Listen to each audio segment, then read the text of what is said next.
This is my school and this is my learning zone. I'm Pranjal, a full-time high school student. In my free time, I find the opportunities to have conversations with professionals from various walks of life. Over time, I have learned that you have to be humble, work hard, and be a lifelong learner to be successful in life. I invite you to join me in one such journey. I hope you enjoy it.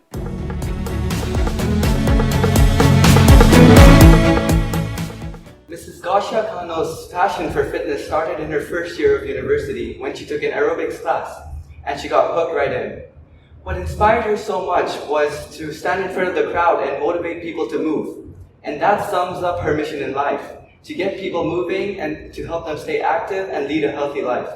She opened her own fitness studio, Fierce Fitness, and now has opened 2 locations. She's hardworking, diligent, and resilient. Please welcome Mrs. Cano.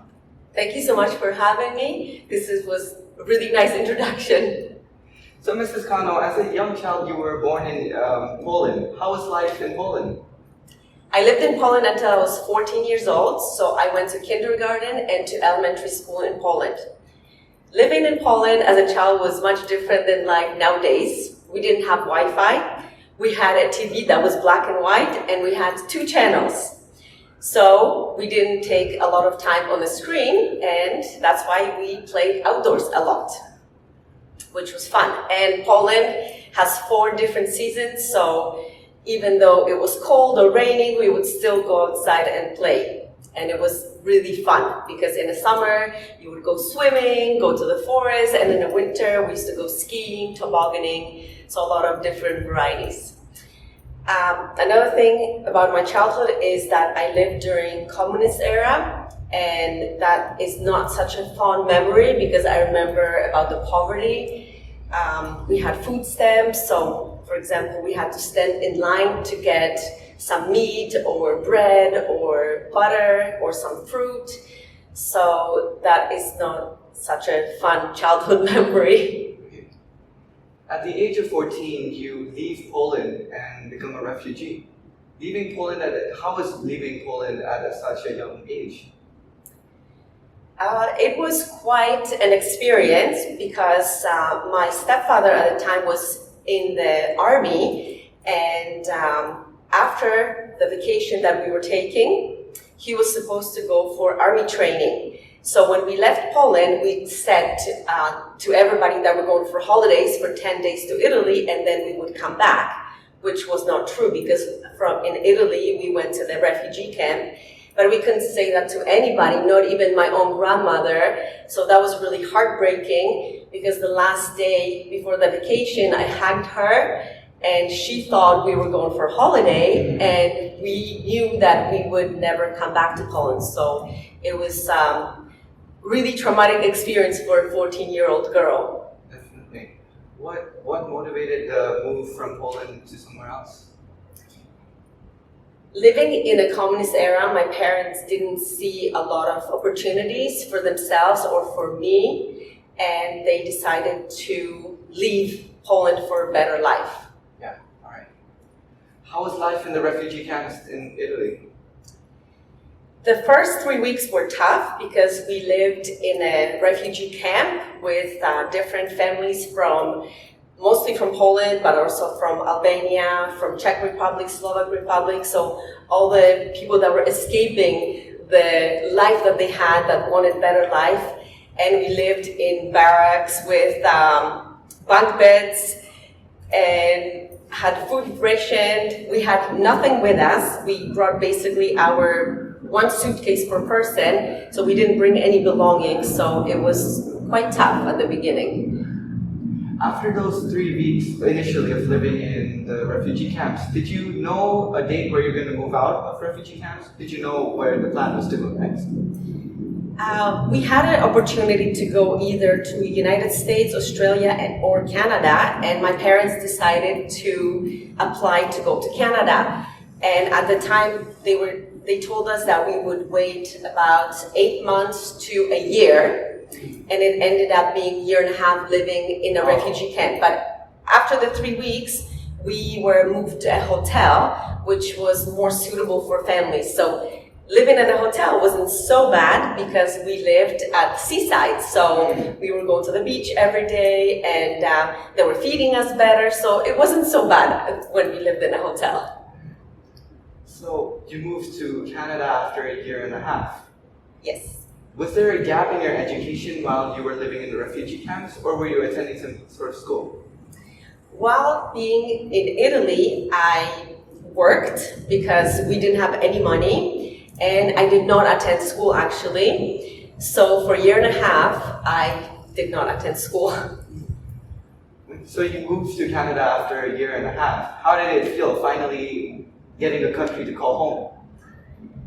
It was a bit strange because living in Italy, in the end, I really enjoyed it because I was working, I was learning Italian, I had friends, so it felt quite good. And then coming to Canada, it was like starting over again. So not knowing the language, we arrived in January, so it was really cold. So it was a big shock going from Italy to Canada, and going to school after a year and a half. So what happened was that I had an entry exam, and I thought I would have to repeat the year and a half that I missed, but they told me that I could just continue at my own grade level, which was really great because I didn't want to fall behind in my education. You also mentioned that you were learning Italian. We know already that later on you'll go on to study languages. Is this where you started to love learning languages? I did. And because it was so easy for me to pick up Italian, I was a translator for my parents, and a lot of people actually in Italy, they thought I was Italian. Yeah. So, how did you start learning the language? Personally, I am taking Spanish in my high school, and I'm struggling really hard. So if you have any advice, that would be welcome. the best thing is to go to the country where they speak the language and just immerse yourself in a culture and just speak to people. Even though you make a mistake, it's okay. They will understand you and they will actually appreciate you even though you make a mistake because you're making an effort to speak their language. And just start with small words, and then you learn how to build sentences, and then you learn the grammar. And I basically taught myself because I was so interested in Italian. I bought a book. So I wasn't going to school in Italy, but I was learning Italian on my own. Right. So you get to Canada. Did you know how to speak English? No. Was it tough going? So how did you qualify the entrance exam? What language was it? Was in English. I knew a few words, but I had a dictionary. So I was taking a special class, like an ESL class, English as a second language. The English class was for the newcomers, for people who didn't speak English. But because I had the exam, they said I can do math, I can do science with the English speakers with a dictionary. So they said if I have a test, they will give me extra time. So what I had to do for the first 6 months, it took me 6 months to learn the language, I would come in with my dictionary. The problem that I had to translate it from English to Polish. Then I would write the answer in Polish, and then I had to translate it from Polish back to English. Wow. So it would take me double the amount of time to write a test. But that's how I learned, because I was forced into learning the language. So how fast did you pick up English? About 6 months. Oh wow, that's very fast. Yeah. So you learned English, and do you fit well in high school at this time? Initially, I was very shy because I didn't speak. I spoke the language in class, but I didn't know the social language. So what I did, I decided to join track and field team, and that's where I became more comfortable. That's where I met friends, and I felt like I could kind of fit into the high school life. Right. So you meant athletics. So you took part in athletics, but would you say you're more of a studious student, as in academics and books, or would you rather the sporting kind? I would say half and half. I enjoyed both. So fitting into school is one thing, but moving from a continent to another and adapting to different cultures is a big change. Were you able to adapt to the culture of Canada? To be honest, it took me a while because coming from Europe, where culture is different, going to Canada, it was quite difficult. So I relied on having my Polish friends where I could continue with my culture. Of course, I wanted to learn the new culture, the Canadian culture. Yeah. Was it easy to find other Polish people in your community? And quite easy because Canada is a very, very multicultural country. Yeah. So initially I started with Polish friends, but then there's so many other nationalities. So I would say I would get along more with all the foreigners rather than with the Canadians. So I had friends that were from Mexico, El Salvador, Nicaragua, from Laos, from all different parts of the world. that's great diversity. Yeah. So when you learned English, then you decided that you wanted to study languages and go to the Toronto University. How did you find out about this university, and how did you decide this is the one you want to go to? When I learned Italian, I already knew that languages was kind of my thing. Then last 2 years of high school, I was taking French. So, and that also came easy to me. So I said, okay, well, if I can learn languages easy, I would like to become a translator. So my mindset was on becoming a translator for United Nations because I'm very multicultural. So I was looking for a good program in Canada. I couldn't go too far from my hometown, and Toronto was only 1 hour away, so that's why I decided to go to University of Toronto.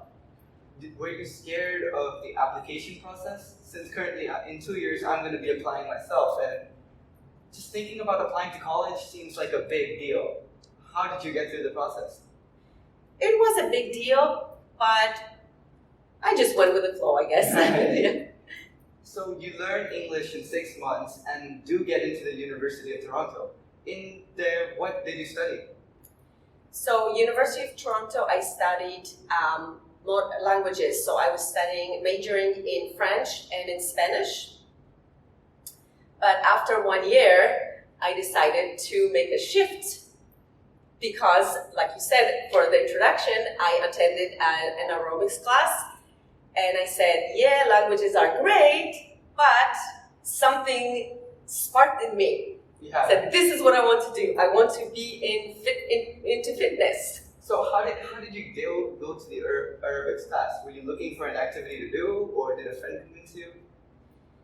At the University of Toronto, just like in any big university, you have a nice fitness program. Yeah. And I was always into exercising because I was on track team and I wanted to continue being active. So I said, let's try this aerobics class. Let's see what it's all about. So I went in the first time, and this was this lady in front of the class, and there was maybe 50 students in the class, and everybody's cheering and having fun. I'm like, that's what I want to do. Okay. So when you discovered this class, you also switched languages, as you mentioned. What did you switch it to again?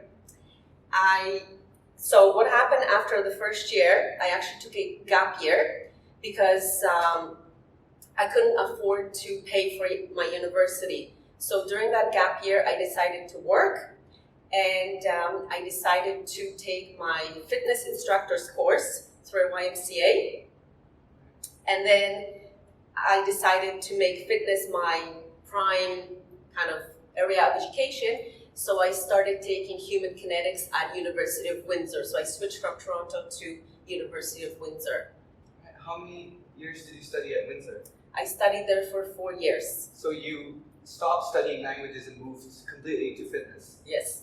So after getting your instructor license, you were also teaching fitness while in university. How did you balance your job and education at the same time?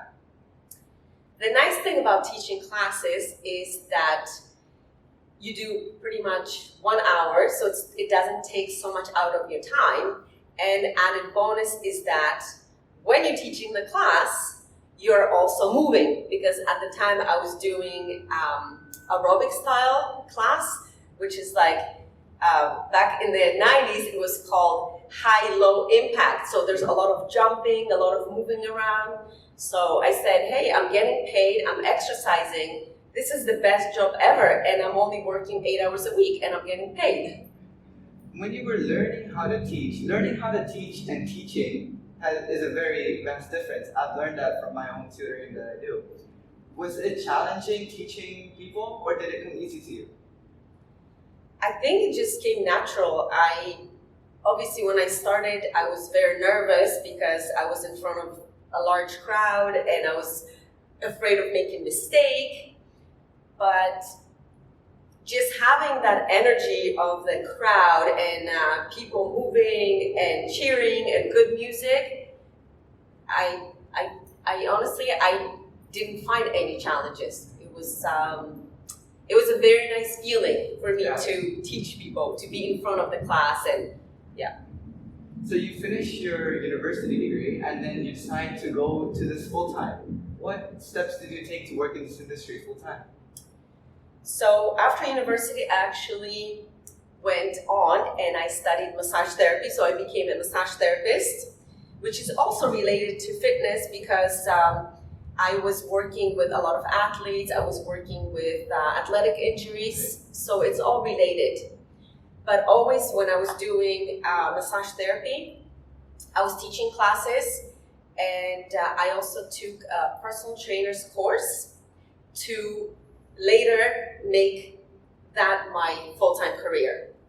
And I was also taking every year, as a fitness instructor, you have to take continuing education units. So I was always looking for different courses to take, different certifications, and just better myself as a fitness professional. All right. So in 2015, you decided to move to Malaysia with your 4 kids and your husband. Where did this idea to move to Penang come from?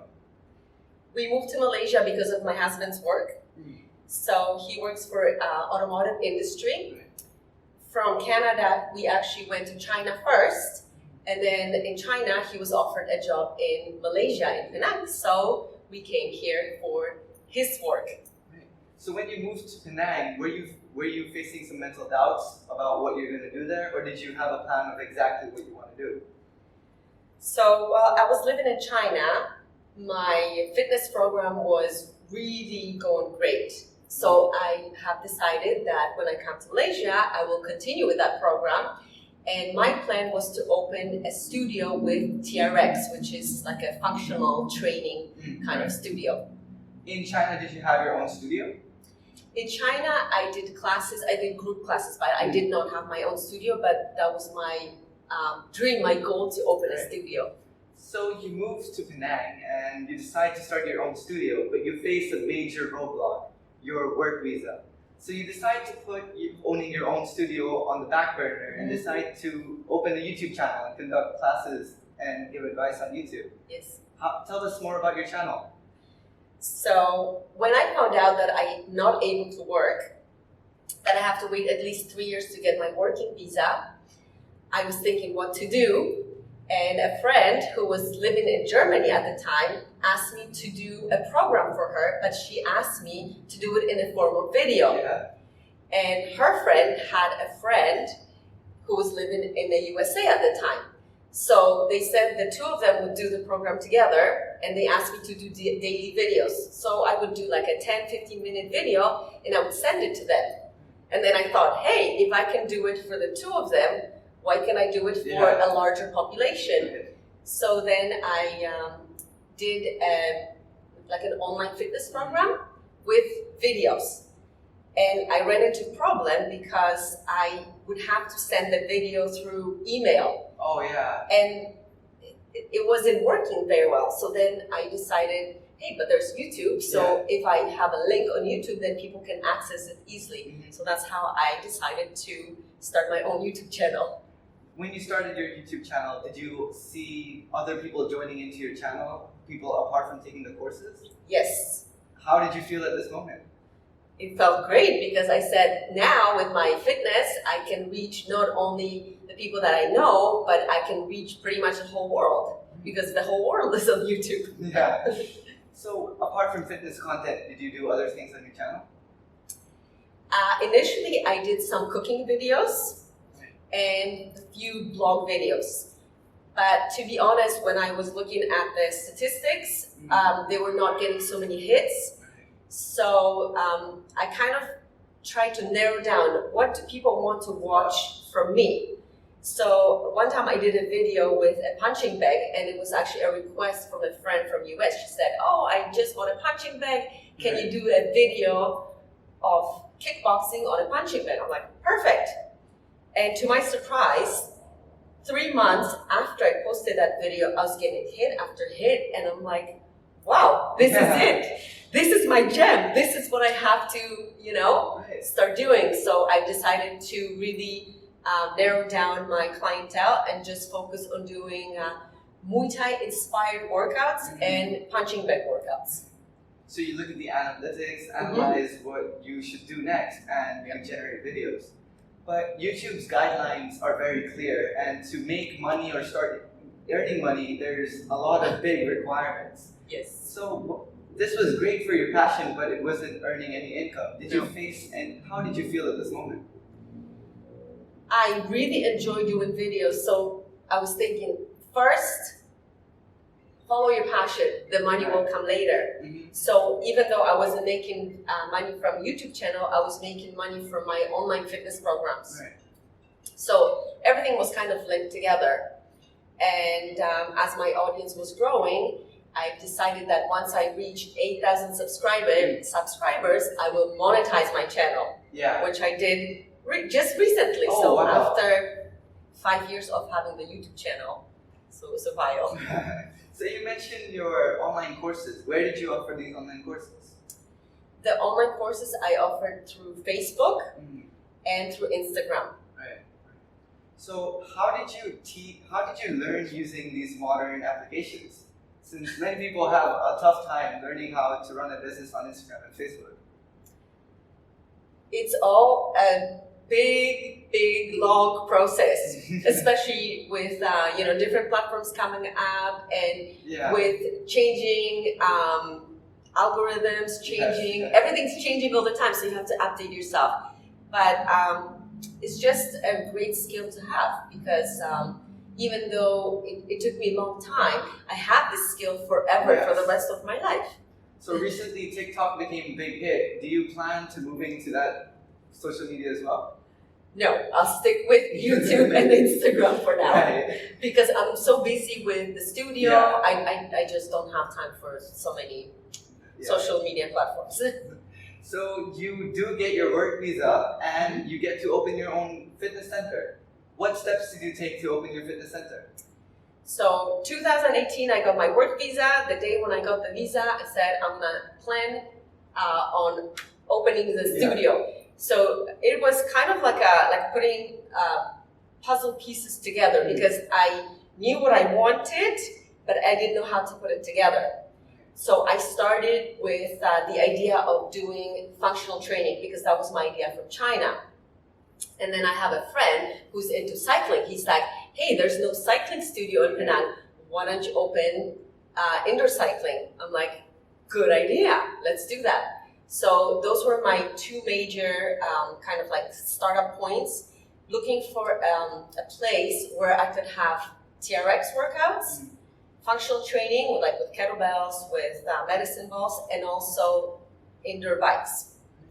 So the first day, it's a funny story actually, because the first day when my kids went to school in 2015, I took a walk to Vantage Plaza. I was walking through and I just thought to myself, it would be the best place to have a fitness studio because it's there's free parking and it's because people from Batu Peringgi can get here easily. People that live in Tanjung Tokong, Tanjung Bunga area, and the space is amazing.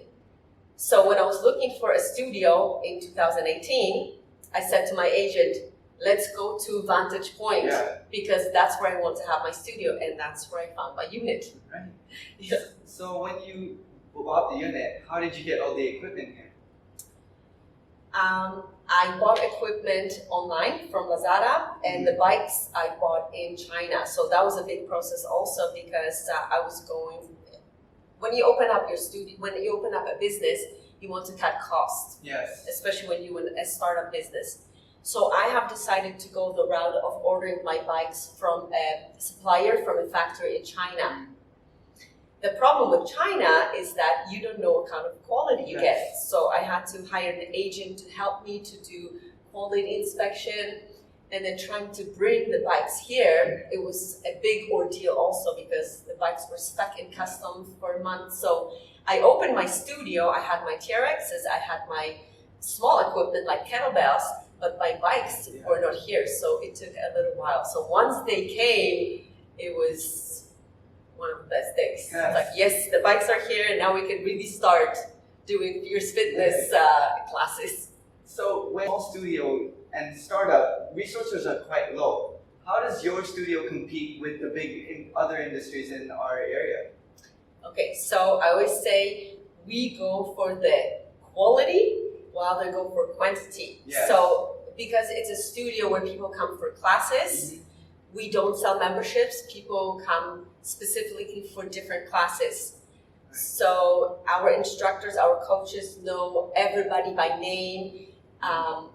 We add the personal touch to everybody because we know about their injuries, we know the stories. So Fierce Fitness is more like a community, like a family. Yeah, right. That definitely gives us a more personal touch that the bigger gyms miss. Yes. Seeing success, but you weren't out of the woods yet. In the first year itself, the pandemic hit and the government ordered of all fitness studios to shut down. How did you deal through this phase? It was quite devastating because it was March, so the studio was not open even for 1 year at that point. And like you said, we were doing really well, people were coming to classes, and all of a sudden they ordered us to stop. And the worst part about it was that we had no idea how long they would shut us down for.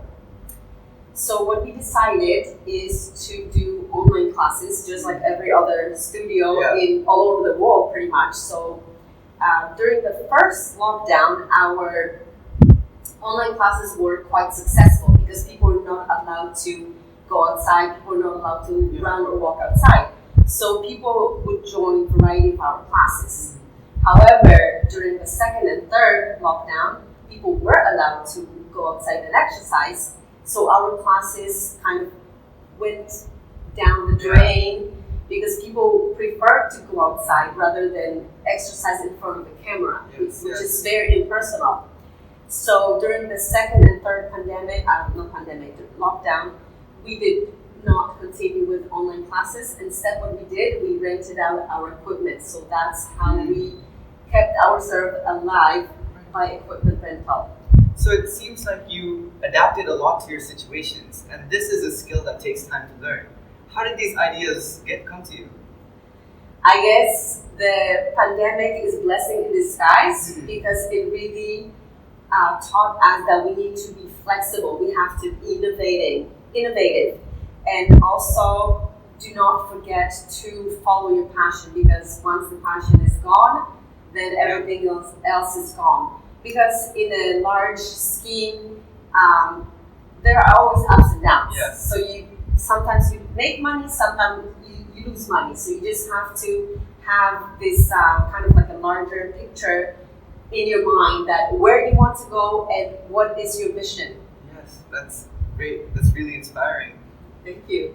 So with all your experience from living to Poland and different countries and in your experience, if you could relive one moment in your entire life, what moment would that be? That's a tough question. There are many moments like that. I guess living the moment of leaving Poland.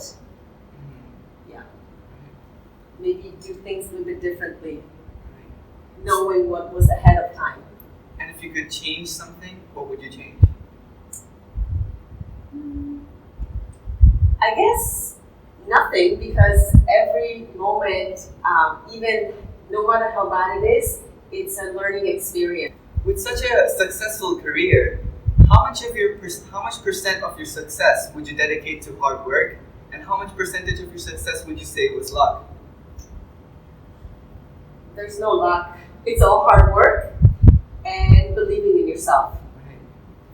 Thank you so much for your time. Your journey was truly incredible, from moving out at the age of 14 to learning so many different languages. How many languages in total do you speak right now?